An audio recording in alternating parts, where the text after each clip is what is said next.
On this podcast, we explore fantastical thinking, moral panics, urban legends, conspiracy theories, hoaxes, and crazes, examine the forces that shape our culture, and tell the stories that create the realities we share, and sometimes the realities we don't. I'm your host, Chelsey Weber-Smith, and this is American Hysteria. We are accustomed in this country to act only in times of crisis. But with nuclear waste, when the crisis comes, it will be too late. Throughout the day, chaos and confusion reigned as monitors tried to determine exactly how much radiation was released. We could be creating a radioactive waste monster with no cage to keep it in. Let's say it's 10,000 years in the future, and America is unrecognizable, as far from the reality we know today as 10,000 years ago was to those who lived in the 21st century. I imagine myself wandering through the New Mexico desert, scouting for scant resources like it's an apocalyptic video game. The sun violently hot and bright, while I'm wearing a silver suit and goggles, and yes, hoping I still look cute. Most wealthy people have already left for the climate-controlled colonies on Mars, leaving behind those who can't or won't abandon the Earth we love. But despite the unimaginable conditions we live under, I assume I am still as dangerously curious as I am today. In the distance, shimmering like a mirage, I see something huge that seems straight out of one of those primitive pieces of folklore that they called Disney movies, a massive forest of something that comes into focus with each step I take. I can just make it out, a massive tangle of enormous stone thorns and the angry, crooked shadows they cast. A wind hits me gently, and a mournful howl rises up all around me, but I can't see where it's coming from. That's when I notice the large monoliths, one of many that seem to guard the area like solemn monks. Behind the scrawlings of graffiti and the patches of dead moss are ancient messages. The many languages are foreign to me, lost to time, under the date 2028, now 10,000 years in the past. I can make out some of what they once called English, a language used on this land that now only the scholastically dedicated are able to make any sense of. Luckily, I was put in advanced classes as a kid, and I learned how to struggle through English nursery rhymes from thousands of years ago. It takes time, but I'm able to slowly understand what I think is some kind of long-lost poem. This place is a message, and part of a system of messages. Pay attention to it.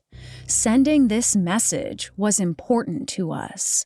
We considered ourselves to be a powerful culture. This place is not a place of honor. No highly esteemed deed is commemorated here. Nothing valued is here. What is here was dangerous and repulsive to us. This message is a warning about danger. The danger is in a particular location. It increases toward a center. The center of danger is here, of a particular size and shape, and below us. The danger is still present in your time as it was in ours. The danger is to the body, and it can kill. The form of the danger is an emanation of energy.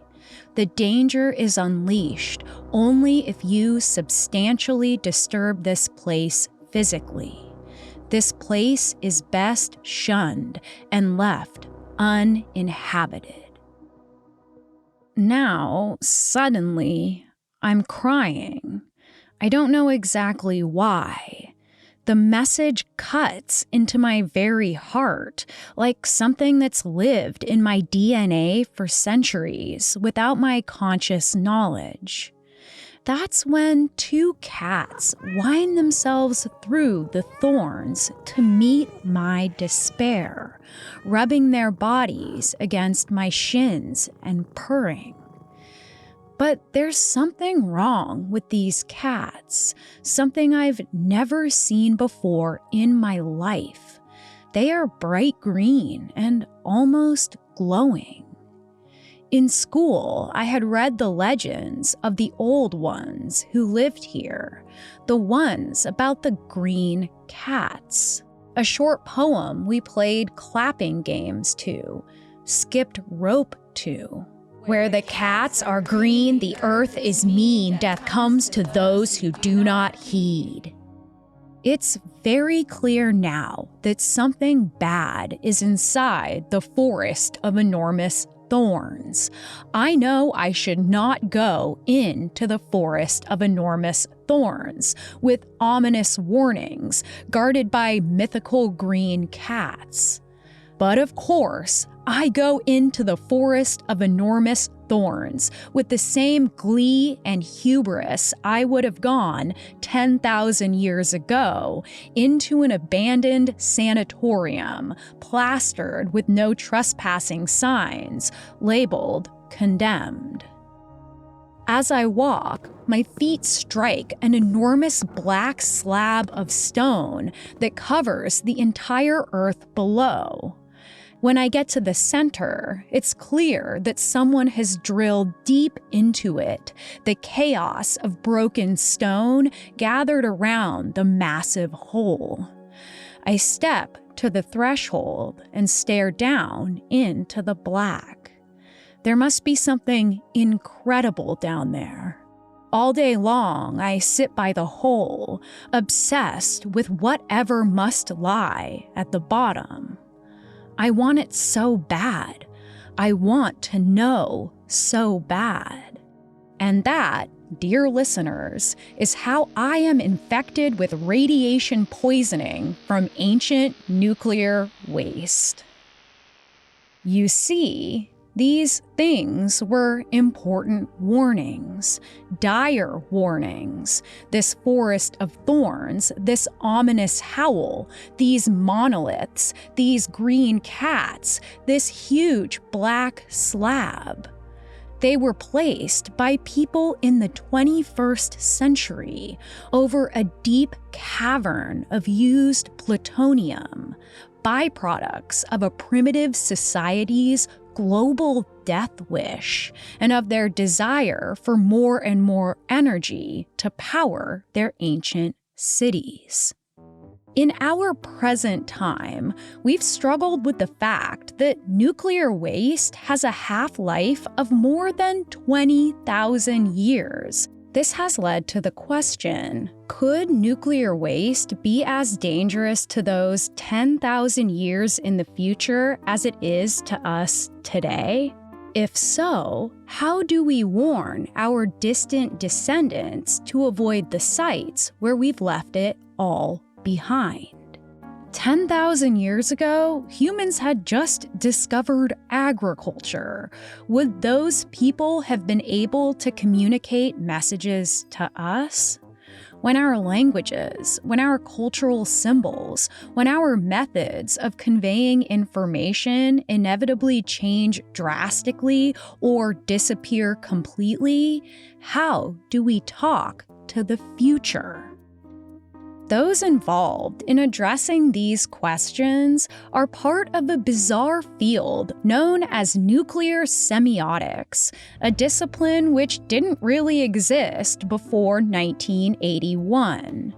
Semiotics is the study of signs and symbols, how they're used inside a culture, and how meaning is made from them. The examples I gave in the introduction are just a handful of the ways that government-sponsored physicists, behavioral scientists, linguists, engineers, lawyers, anthropologists, science fiction authors, folklorists, and artists have tried to solve this theoretical puzzle of protecting the humans of our far-flung future. This episode is a story told in a series of strangely poetic reports commissioned by the U.S. government and nuclear power corporations. A story of offbeat academics trying to talk to the future and given free rein to get real weird with it. But first, as always, let's set the cultural scene. That's right after this. And now, back to the show. The Japanese began the war from the air at Pearl Harbor. They have been repaid many-fold, and the end is not yet. With this bomb, we have now added a new and revolutionary increase in destruction to supplement the growing power of our armed forces. In their present form, these bombs are now in production, and even more powerful forms are in development. It is an atomic bomb. It is a harnessing of the basic power of the universe. The force from which the sun draws its power has been loosed against those who brought war to the Far East. In 1945, after 2 atomic bombs had leveled entire communities and horrifically killed around 200,000 civilian human beings in Hiroshima and Nagasaki, everyday Americans had become acutely aware not only of the earth-shattering power of these unimaginable weapons, but also the unstudied danger of their lasting radiation. As the Soviet Union and the United States became locked in an arms race and the threat of the Cold War was ever present in the news, popular culture began reflecting these anxieties, whether it be the comic superheroes made super through the mutating effects of radiation, or the atomic sci-fi and horror movie monsters, or the eerie Twilight Zone commentaries. Americans were also made aware of the strange tests being conducted using fake towns and mannequin families, trying to measure the true danger of an atomic blast. Now, for civil defense, another realistic test is held. In a 2-story house on Main and Elm Streets, a mannequin family waits, 3,500 feet from atomic destruction. They're lifeless dummies, but to the civil defense officials testing bomb shelters, they could help save lives. A second home stands a mile away. America is seeking through these drills to strengthen home front defenses, for their strength means our safety.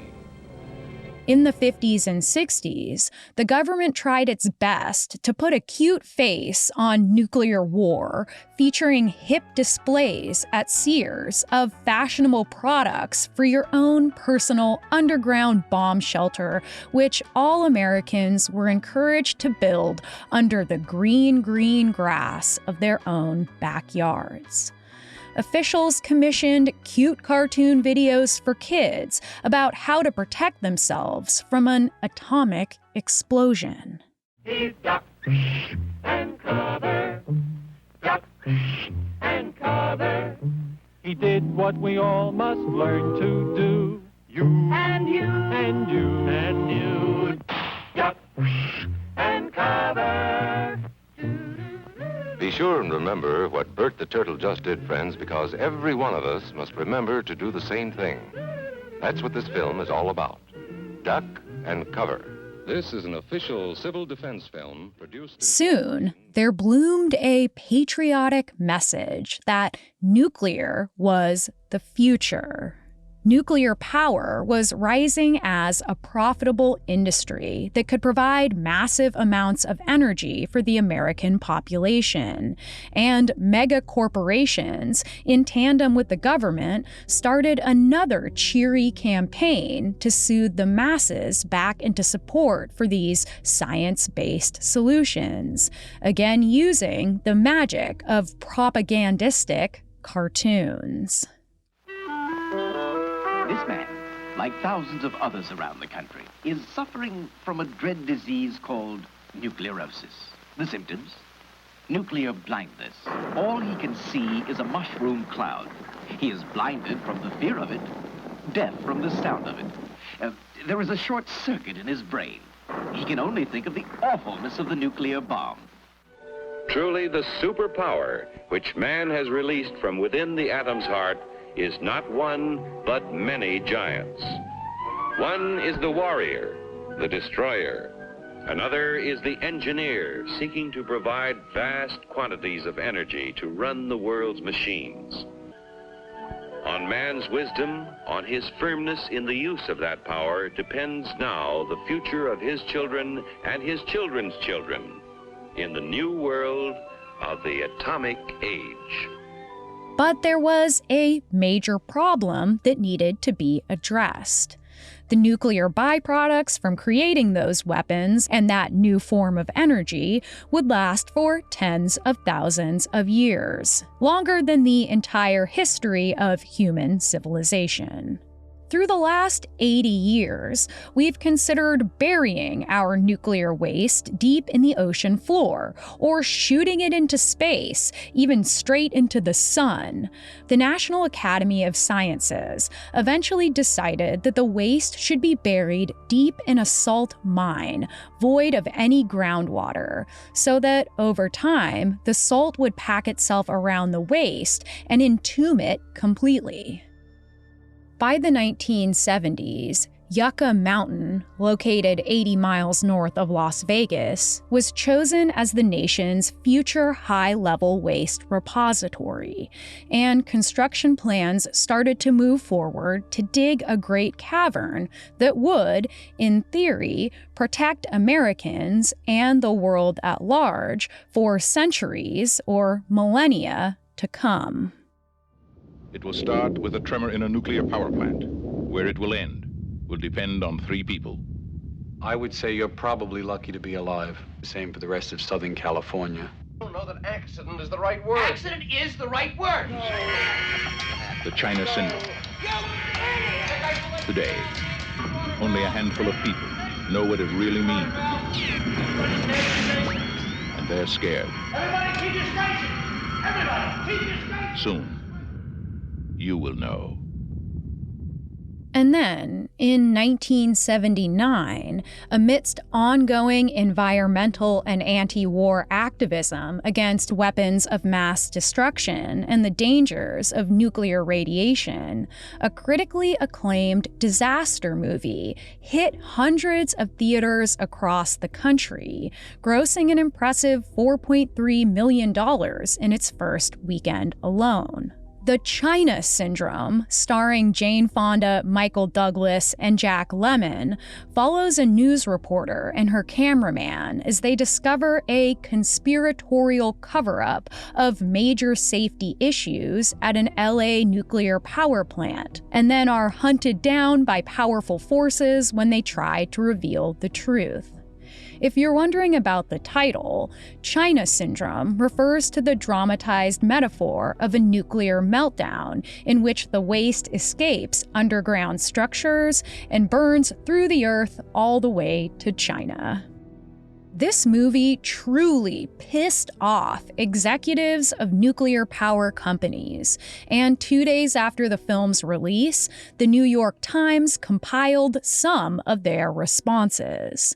These guys felt that it was a totally out-of-line plot, and according to Vice President John Taylor of the mega corporation Westinghouse Electric, quote, "An overall character assassination of an entire industry."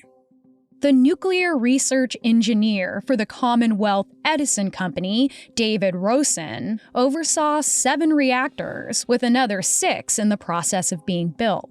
He made this statement to the Times. Frankly, I don't believe a serious accident could ever happen. I'm a scientist, and I don't believe in zeros. But I do believe in redundant systems and the capability of people and systems to take preventive action. But then, just 10 days after this article was published, and 12 days after the premiere of the China Syndrome, the worst nuclear power industry accident in U.S. history occurred at a plant in Pennsylvania. An unexpected release of more radiation today from the 3 Mile Island nuclear power plant has led to a series of consequences. Throughout the day, chaos and confusion reigned as monitors tried to determine exactly how much radiation was released. But at a news conference early this afternoon, Governor Thornburgh suggested pregnant women and preschool children within a 5-mile radius of 3 Mile Island leave the area. And residents within a 10-mile radius have been urged to stay indoors indefinitely.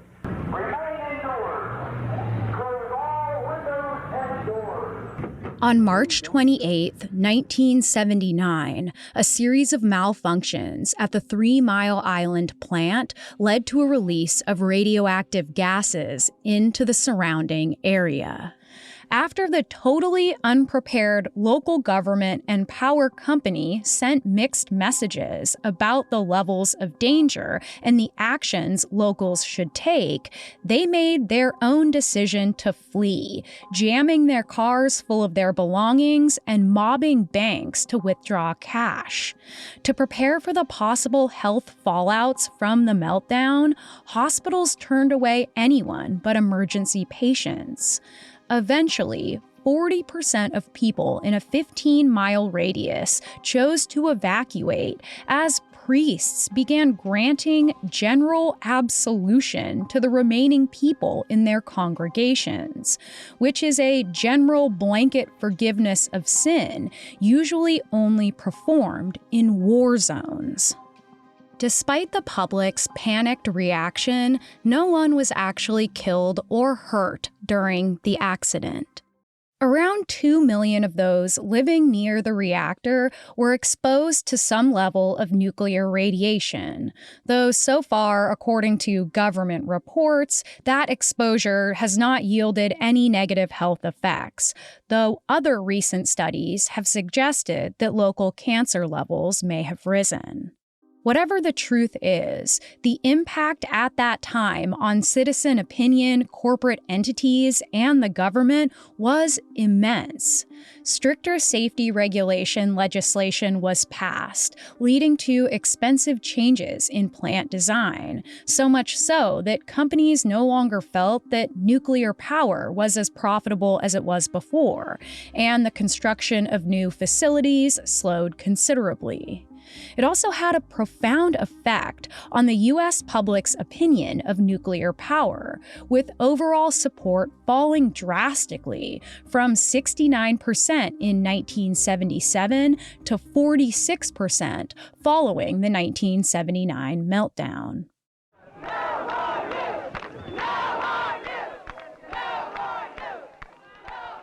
In addition to the many other demonstrations in cities all over the country, an estimated 200,000 anti-nuclear activists showed up in New York City to protest shortly after the disaster, an event which included speeches by independent politician Ralph Nader and star of the China Syndrome herself, Jane Fonda. At the same time, a No Nukes concert series was put on by Musicians United for Safe Energy at Madison Square Garden. Here's a word now from musician Jackson Brown. What's wrong is that one of the things wrong is that there's no way of disposing of the high-level nuclear waste. It's probably the most serious threat to the genetic chain and to life on the planet that has ever been posed.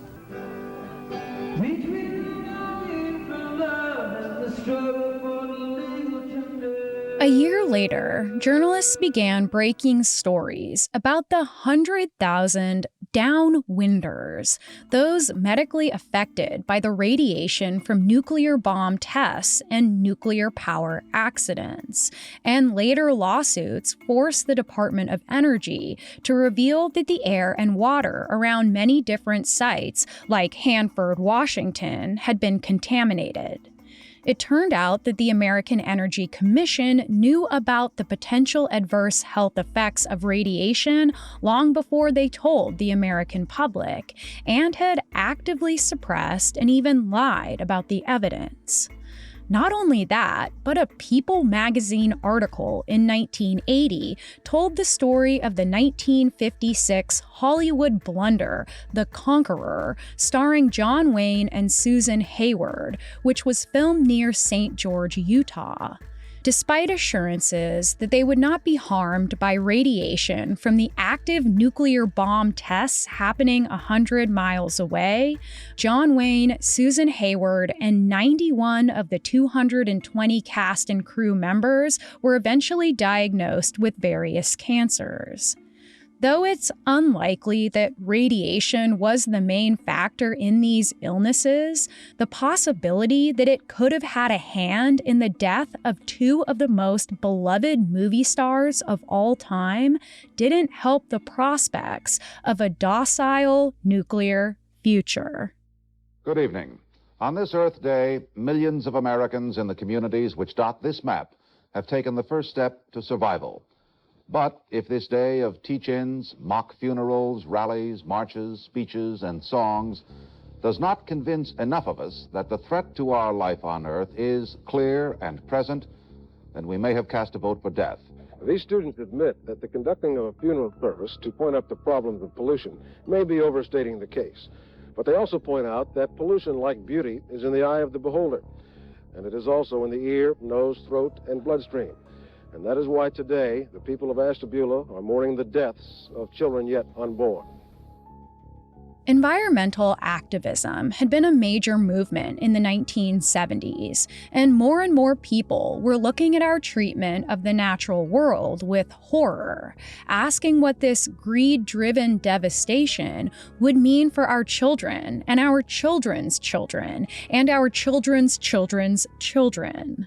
Soon after the PR disaster that was the 3 Mile Island meltdown, the U.S. Department of Energy, along with the nuclear power corporation Bechtel, formed the Human Interference Task Force to address the issue of potential radiation poisoning and the need for long-term nuclear waste storage.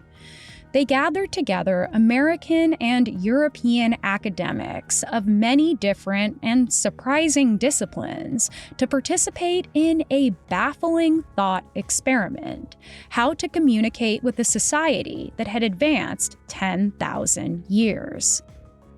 They started with the obvious, designing warning markers that would provide simplified information in all the major world languages. But those on the task force also knew that these languages would likely be obsolete long before the 10,000-year mark. Just as many that were spoken even a few hundred years ago are now impossible to decipher for anyone other than the most dedicated scholars. Since it's impossible to know if our languages will be better preserved and taught to the masses eons in the future, the task force tried to agree instead on simple universal symbols that could stand this test of time. The skull and crossbones was considered, as it's long represented poisonous danger in the Western world, but also speaks just as loudly to the idea of pirates and buried treasure, not a mixed message that the DOE wanted to impart. They made comic-like panels of a human stick figure opening a nuclear barrel, getting sick, and dying. But they realized that different cultures read images and words from right to left, or up and down, or down and up, and they could accidentally make it look like opening a barrel could bring the dead back to life. So they sketched crude cartoon faces, including one modeled after the painting The Scream to express horror, and another that attempted to show nausea but looked more like someone who just sucked on a lemon. Though perhaps more reliable than language, even facial expressions can mean different things cross-culturally, not to mention in the span of thousands of years. So the Human Interference Task Force became open to more unorthodox proposals. When all the other gods had given gifts to Pandora, Zeus gave his own present, a box. He told Pandora that she was never, ever to open it. But Pandora was not happy. Every day, she wondered what was inside the box that Zeus had given her. One day, when she was all alone, Pandora could hold it no longer. She just had to have a look. But as soon as she lifted the lid of the box, out flew every kind of trouble in the world. Greed, lies, sickness, death, war, and more. The ancient Greek myth of Pandora's box was written during the 7th century BC, about 2,700 years ago, a cautionary tale that survived through a multitude of cultures and into the present day. Pandora and her proverbial box appears as an emblem of misery and destruction. With this in mind, semiotician and linguist Thomas Semiotics put forth his idea to use the lasting power of ritual, myth, and folk memory to create another potent story that could last thousands of years. For this 10 millennia plan, an elite group of professionals would become the keepers of nuclear knowledge, a chosen few with access to the full truth about these ominous sites. The information, according to Semiotics, quote, would be entrusted exclusively to what we might call, for dramatic emphasis, an atomic priesthood, that is, a commission of knowledgeable physicists, experts in radiation sickness, anthropologists, linguists, psychologists, semioticians, and whatever additional expertise may be called for now and in the future. He said there would be a kind of relay system that would allow the information to be passed down from academic generation to academic generation through an ongoing nomination process. As is clear from the name, the atomic priesthood would be modeled after the Catholic Church's structure that had allowed special knowledge to be held and passed down for going on 2,000 years. Due to the possible terrorist threat posed by bad actors willing to use these materials buried at these sites for nefarious ends, Semiotics' atomic priesthood would not be able to be straightforward about the true dangers or exact locations of these repositories. Instead, they would be responsible for creating and spreading myths and superstitions, urban legends that would keep people away from these sites, the way our various boogeymen have long kept children out of the woods. It was suggested that the threat of some kind of spiritual retribution for trespassing on these sites could be spread through religious warnings, which, if designed correctly, could stick in the public consciousness for thousands of years to come. However, critics pointed out that giving dangerous, secret knowledge to an elite few could lead, almost inevitably, I would say, to the group using this knowledge to amass power instead of valiantly protecting their fellow human beings. But the idea of creating intentional long-term lore was part of other proposals as well. Beyond the obvious, the tried and true cautionary tales that could be carefully manufactured, philosophers Francois Bastide and Paulo Fabri expanded the idea into creating living, breathing folklore.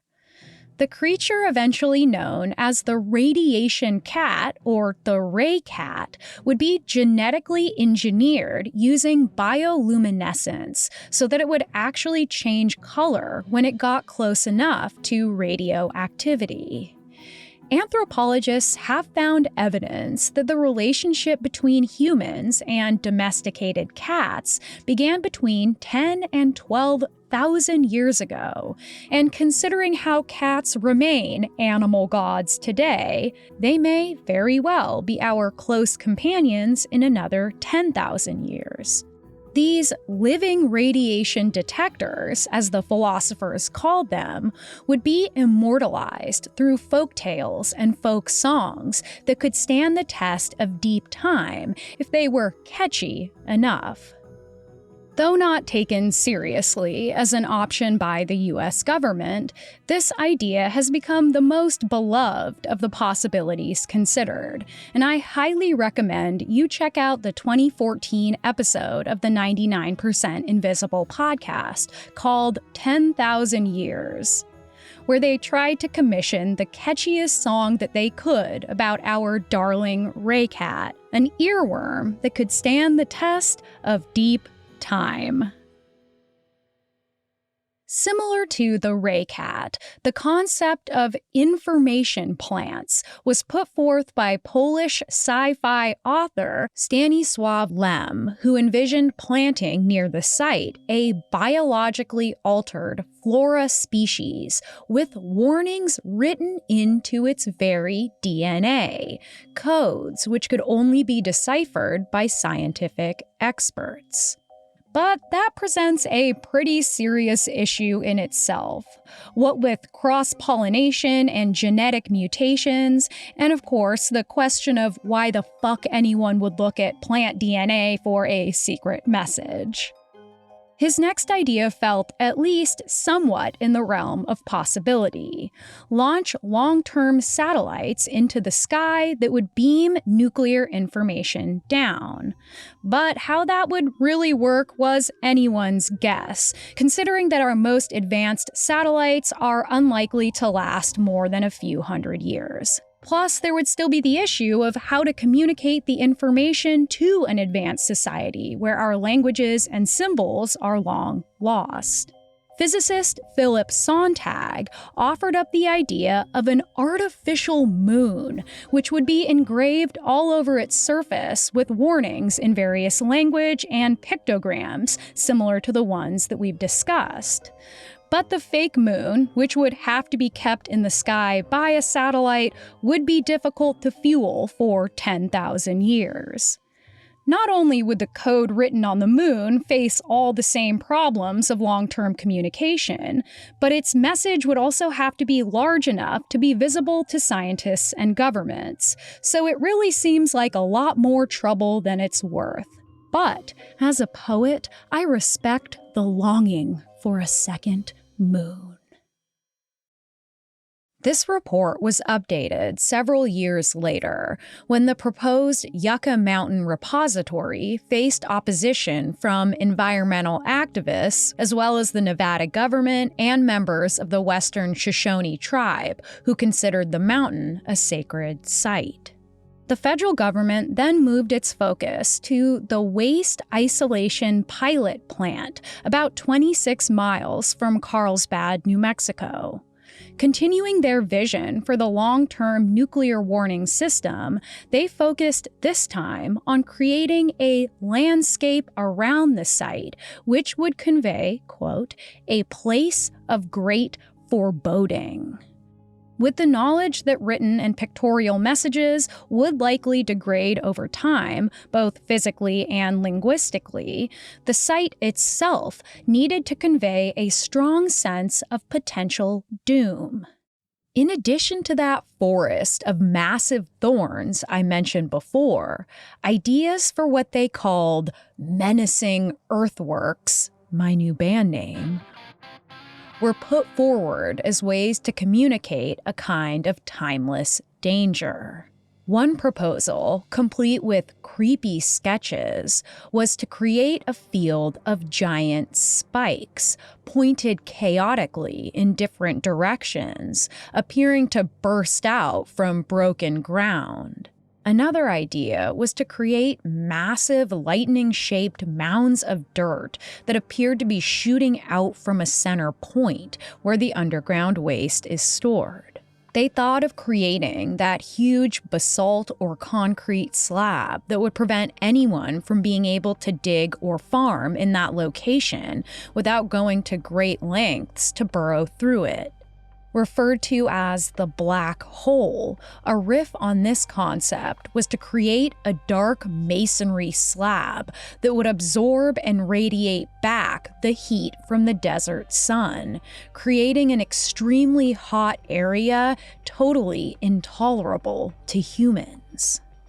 They got even more symbolic when they thought of approximating the feeling that something had been destroyed using dynamite to blow up a bunch of huge rocks into rubble all over the site. Making the vibe more post-apocalyptic, they thought of building hundreds of black stone blocks the size of houses and arranging them so that it appeared to have once been a creepy town with these abandoned streets that lead to nowhere. It was also suggested that structures be built around the area that, when wind passes through them, would create dissonant and mournful sounds that would add to that feeling of foreboding. More after this. And now, back to the show. The life cycle of a nuclear weapon system is dependent on a successful development and operational test and evaluation program. Sandia National Laboratories is continuing to make substantial improvements to its already extensive, highly specialized testing and evaluation range instrumentation capabilities. Before the waste isolation pilot plant could officially start accepting high-level waste, Congress, as well as the Environmental Protection Agency, made it necessary to continue the thought experiment, which they did in a 1991 project that culminated in the Sandia Report, put out by the Sandia National Laboratories. But this time, instead of trying to figure out how to warn future humans, a task force made up of 16 experts, including physicists, political scientists, and lawyers, were asked to imagine the cultural conditions that might end up disturbing the sites and releasing radiation throughout the coming centuries and millennia. While most of the groups who worked on the team were assigned to predict more logical versions of deep time using data and graphs and flowcharts, the Southwest team, made up of futurist Theodore J. Gordon, lawyer Michael Barham, physicist Bernard Cohen, and sociologist Wendell Bell, were encouraged to think outside the nuclear box and come up with 10 different unorthodox visions of the future. The question they posed was, what if phenomena that are deviant or only a mere idea today become dominant, the norm, the realities of tomorrow? And so they purposefully came up with the most outlandish, irrational, perverse, and repugnant scenarios and claimed that thinking the unthinkable is part of our task. Their handful of future predictions were included in the Sandia Report, and here are a few of the visions that they came up with. Tell me if you sense any personal biases that may be influencing their projections. The very first scenario they presented is a true whopper. Let's just say they went hard out the gate. In a section titled A Feminist World 2091, women have usurped the United States, now holding 80% of high-up government, corporate, and academic positions. Science has progressed to the point that mothers can choose the sex of their babies, and because of the matriarchy, 10 girls are born for every 3 boys. Extreme feminist values and perspectives now dominate, and according to the report, quote, values attributed by feminists to masculine thinking, such as abstract and analytical thinking, quantification, objectivity, rationality, straightforwardness, clarity, concision, universality, modernity, mastery, domination, repression, and technical manipulation have been discredited, along with male aggressive epistemological arrogance. In the story, the feminist alternative Potash Corporation came across the WIPP site with hopes of digging for new resources. And they saw the monoliths that warned of radioactive danger, but rejected them as soon as they discovered the gender and racial makeup of those who designed the site. 97% old white men, with no evidence that any woman or person of color had contributed to the project. And so, due to their obvious bias in thinking, quote, they decided that the warnings were simply another example of inferior, inadequate, and muddled masculine thinking.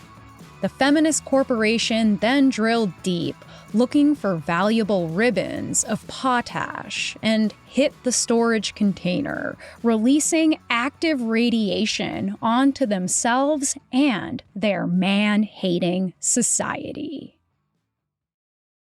The next scenario put out by the Southwest team was titled Mysticism and Religion 2091, and it focused on a spiritual cult that they called the Marconian Conspiracy. This new religious movement believed that reality was not set in stone, that there were in fact many different realities, tailor-made by each individual person, and the idea of objective scientific truth was something they rejected altogether.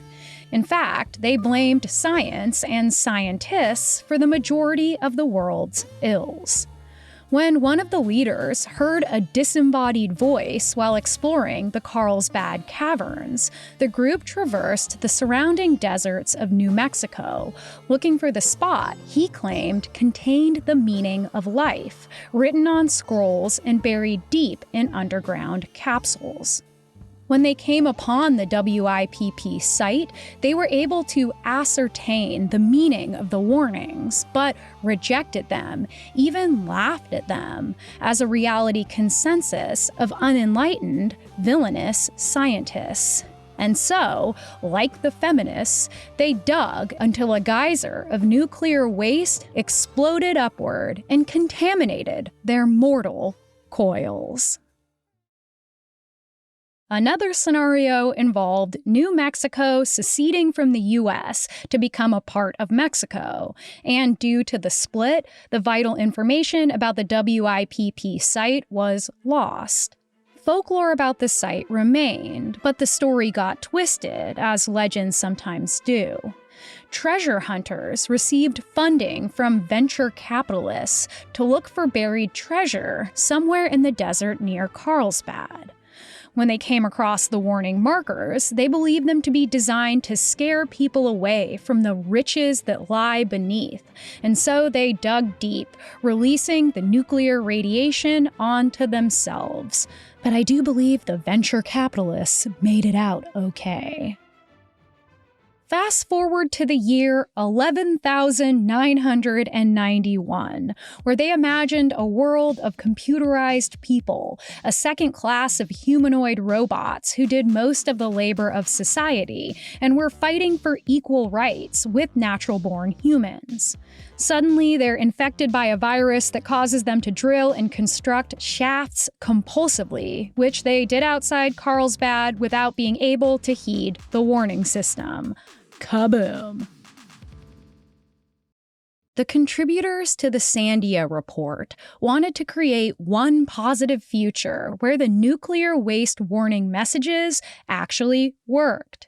Again, it's the year 11,991, and the WIPP site, instead of being hidden like an omen in the inaccessible desert, is honored by a massively popular museum and theme park in Roswell, New Mexico.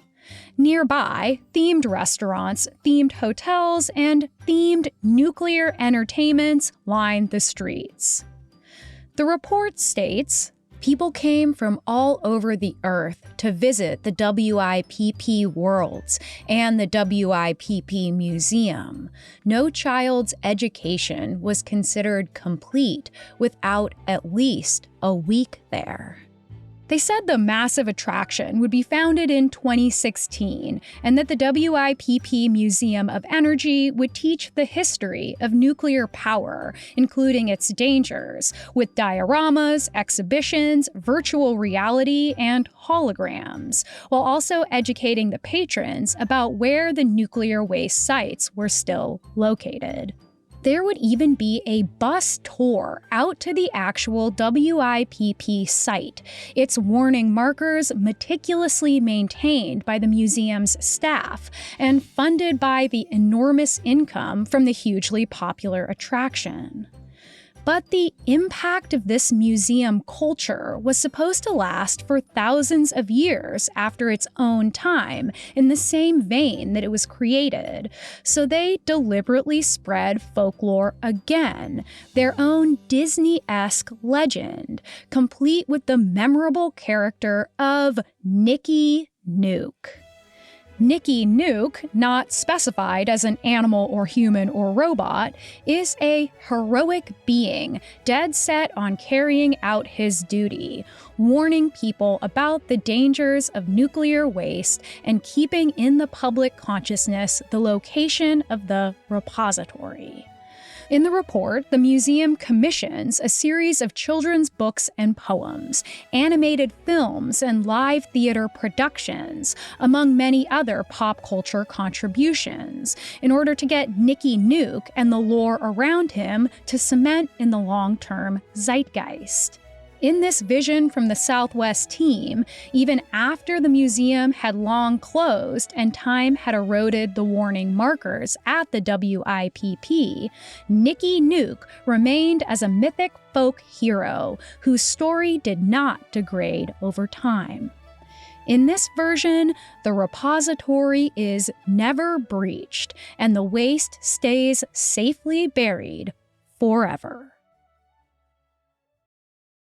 After 10 years of multidisciplinary and international collaboration on theoretical ideas of the distant future and how to communicate with it, experts settled on a pretty boring final recommendation.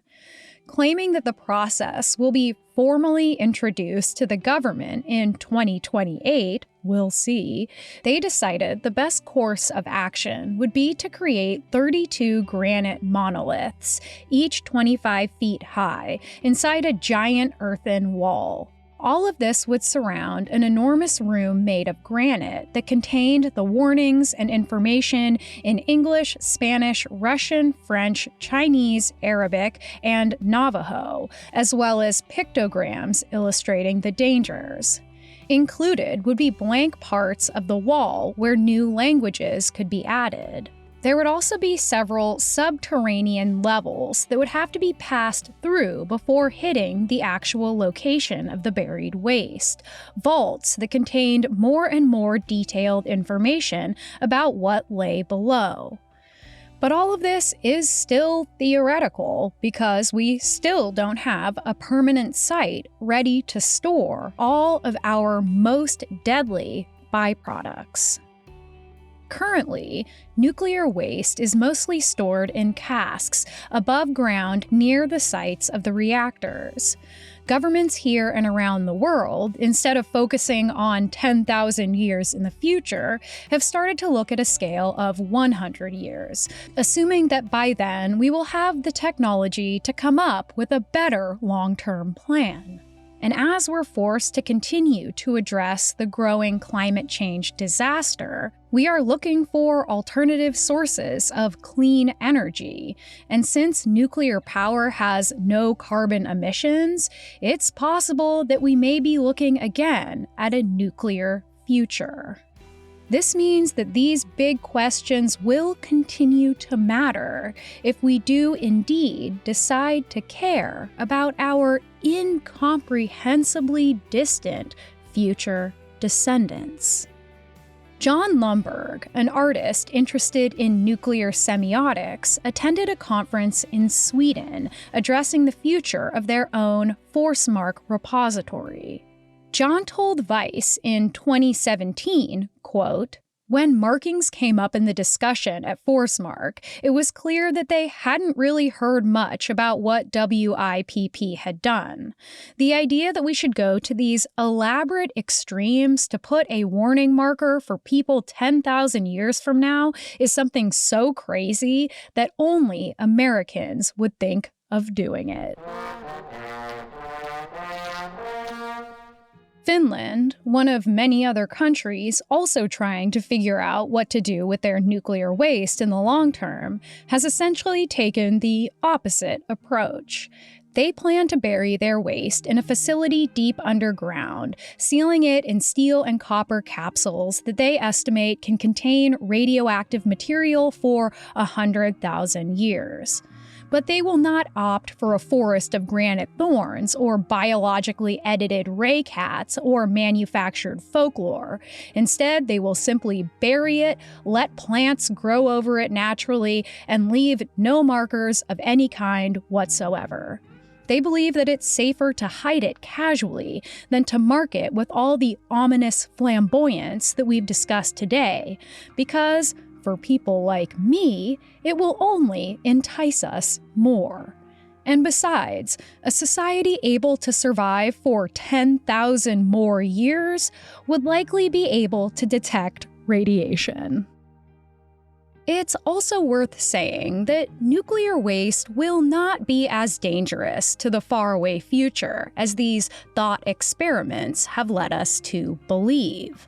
But still, it feels valuable to consider deep time for its own sake. The truth is, the first time I read the Wikipedia page about these long-term nuclear warning messages, I cried right there in the kitchen. It was weird. Whatever was going on, it felt like it was coming from a place deep inside me, almost like it was written into my very DNA, like the information plants we talked about. Specifically, it was those warning messages I read at the beginning of this episode that did it, ones that may eventually be included at the future WIPP site. The idea was that these warnings, written in every major language, would start off simple and grow increasingly more complicated, a kind of repetitive hand-holding through vital information. The messages put forth by the task force are strange, oddly painful, and hauntingly beautiful, reading to me like a long-lost poem. This place is a message, and part of a system of messages. Pay attention to it. Sending this message was important to us. We considered ourselves to be a powerful culture. This place is not a place of honor. No highly esteemed deed is commemorated here. Nothing valued is here. What is here was dangerous and repulsive to us. This message is a warning about danger. the danger is in a particular location, it increases toward a center. The center of danger is here, of a particular size and shape, and below us. The danger is still present in your time as it was in ours. The danger is to the body, and it can kill. The form of the danger is an emanation of energy. The danger is unleashed only if you substantially disturb this place physically.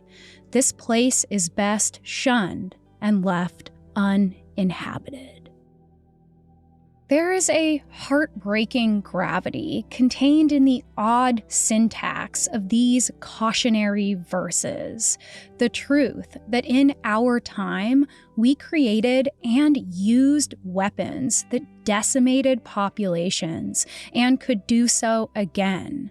That those in power created a button that could destroy us all in a moment, and then buried the evidence that continued to be deadly deep underground. It seems that while imagining the future, we remember the present with shame. But still, we've tried to figure out ways to talk to the future, to warn them, to give them cautionary folk tales that will keep them safe from the bad things we've done. Of course, our show often deals with folklore and urban legends, but usually we aren't contemplating how to design these tales ourselves.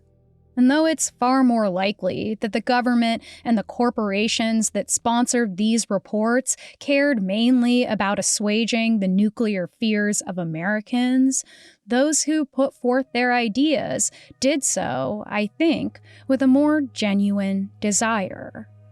Long-termism is an ethical view that claims we are inhabiting the Earth at a pivotal moment, what philosopher Derek Parfit called the hinge of history. Part of this pivotal moment, along with climate change and global political upheaval, is the fact that within the last century, we have created weapons that could annihilate the human race for the first time in all of human history. I can hear it now, a child 10,000 years in the future, wondering, why did they do that? Maybe they're hovering through that nuclear museum, holding a stuffed animal of Nicky Nuke, or playing an ancient macabre clapping game in some unknowable future language. Where the cats are green, the earth is mean, death comes to those who do not heed. Maybe they will know, despite all that we did in our time, that some of us wanted better for them, that we wanted peace for them. If we can indeed talk to the future, if podcasts are somehow preserved for thousands of years, I want to say that, even just in theory, I think of you. I hope there is beauty still left in your world. I hope you write poems to a second moon. I hope, against all odds, that you've created a place of honor.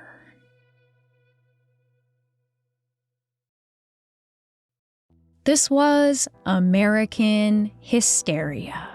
If you want to support our show and help us keep going for 10,000 more years, you can go to patreon.com/American Hysteria or subscribe on Apple Plus. You'll get ad-free episodes, and you'll also get access to my other podcast that I do with our producer Miranda called Hysteria Home Companion, where we tell you stories that were either left out of the episode or ones we think that you'll really like. That's patreon.com/American Hysteria or subscribe on Apple Plus. American Hysteria is written, produced, and hosted by me, Chelsey Weber-Smith. Our sound designer and assistant producer is Riley Swedelius-Smith. Our producer and editor is Miranda Zickler. And our voice actor is Will Rogers, with a special guest appearance from his daughter, Zoe. If you go to AmericanHysteria.com, you can leave us a message on our Urban Legends hotline about a tale that you remember from growing up, and we just might do an entire episode about it. And you can also pick up some of our merch. That's AmericanHysteria.com. You can follow us on Instagram at American Hysteria Podcast. And if you have time, leaving us a 5-star review on the app of your choice really helps us out. Thanks, as always, for listening. And to all of you in the present moment, and to all of you 10,000 years in the future, I hope you have a great week.